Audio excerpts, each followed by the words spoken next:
په مغولو کې سخته سزا. که مو د کوبرا مار وچیچي نو ډیری کارونه در سره کیدی شي.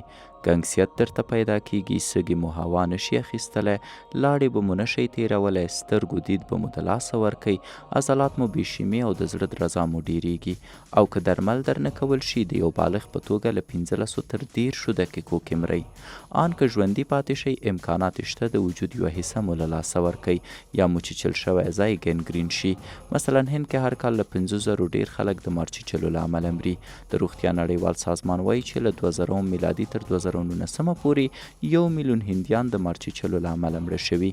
اوس فکر وکئ جرم کوئ او د بندي کېدو په ځای مو د مارانو کوهي ته ورچوي. شاید فکر کوئ چې دا خو سمه فلمي سزا ده. همداسې ده، خو د مغولو په وخت هند کې دا تر ټولو کمه سزا وه. د مغولو امپراتوري د مسلمانانو شاهي وه چې له ننني ازبکستان په 1500 میلادي کې سرچینه اخلي او ډیر کم وخت کې لومړی امپراتور یې ځمکه پراخوي. افغانستان، کشمیر، ورسره پاکستان او د هند تر ډیلي اوان د اوسني بنګلادیش تر سرحدونو نیسي. په 180 کالو کې د امپراتوري د هند تر ډیرو سیمو ځان رسوي. درې ستر فتح کوونکي یې بابر 1526 نه تر 1530 میلادي، اکبر له 1550 نه تر 1405 میلادي او اورنګزیب له 1450 نه تر 1200 میلادي پورې وه. خو نن ورځ یوازې یو امپراتور یې ډیر یادیږي، شعیب الدین محمد خرم یا شاهجهان، چې ورته د نړۍ رهبر ویل کیږي، چې 1423 نه تر 1450 میلادي حکمرانی کړي او د تاج محل خپلې ښځې ممتاز محل ته جوړ کړی دی چې هر کال ورنه 80 میلیونه سیلانیان لیدنه کوي. خو مغول یوازې د لښکرو په اساس نه بلکې د فرهنګ او هنر په اساس هم پیژندل کېده. ټول مغولیان مسلمانان و، خو ځینې پکې پخواني یهودي یا نوي فتح کې شامل شوي هندوان و، په شمول د سکانو. د دوی امپراتوري نور مذاهب منل. په ځانګړي ډول اکبر یو باور رامنځته کړی و د الهي ادیانو په نوم چې ستر ادیان به پکې منل کیږي، خو دا خبره وروسته لغوه شوه. خو مغولو یو شی نشو زغملی، جرم، او د جرمونو مختلفې سطحې وې. یو جرم د حد په نوم و چې دا د دین په وړاندې جرم و او جزا به د شریعت په اساس ورکول کېده، لکه د دین نه منکر کېدل، زناکاري او لواطت، شراب څښل، د امپراتور او یا هم نورو مقدساتو توهین کول. دوهمه برخه تعزیر و، کوم چې د حد نه ښکته جرمونه لکه توهین، قمار، کوچنۍ یا سترې غلاوې او د رب د فرمان خلاف غبرګون ښودل و، لکه یو فرد چې به مسجد لپاره چندنه ورکوله او انکار به یې ورنه کوه خو پیسې به ورسره وي. دریمه برخه قصاص او دیا وه.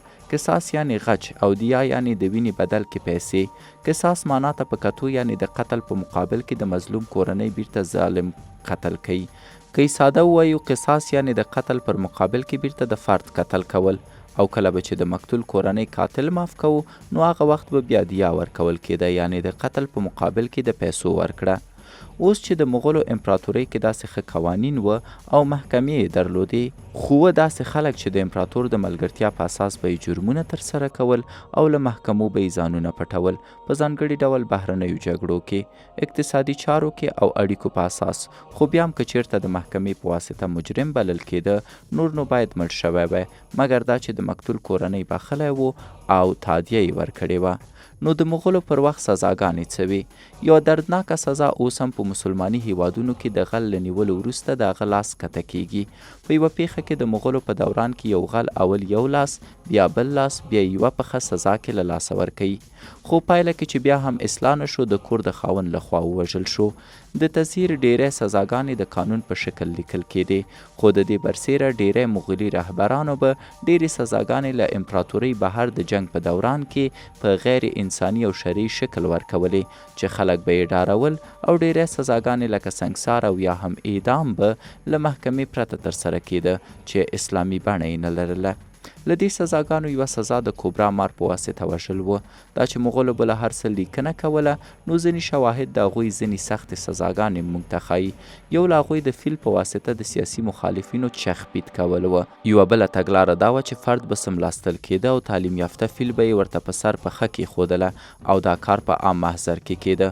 که به قاضي چې تر ډیره خپله امپراتور غوښتل یو څه ثابت کړي نو ده به امر کوه فیل به یې راوست او مجرم ته به یې داسې سزا دربار کې ورکوله چې نور ورباندې وډاروي. ځینې وختونه به فیل پوهېده چې باید آهسته آهسته پښه کیږدي او داسې به چیغو ټول ځای نیوه. ځینې وختونو کې به فیل په فرد باندې تاویده راوتاویده، ان داسې چې نور به په ځمکه نښتی و. کله چې په 1800 میلادي کې انګلستان تر هند راورسید، هغوی هم د مغلو دا وحشتناکه سزاګانې لیدلې وې او په 14مه پیړۍ کې یو مسافر ابن باتوتا هم ویلي چې فیل به د فرد په هاضمي سیستم باندې درول کېده او خلکو به یې له چیغو نه خوند اخیسته.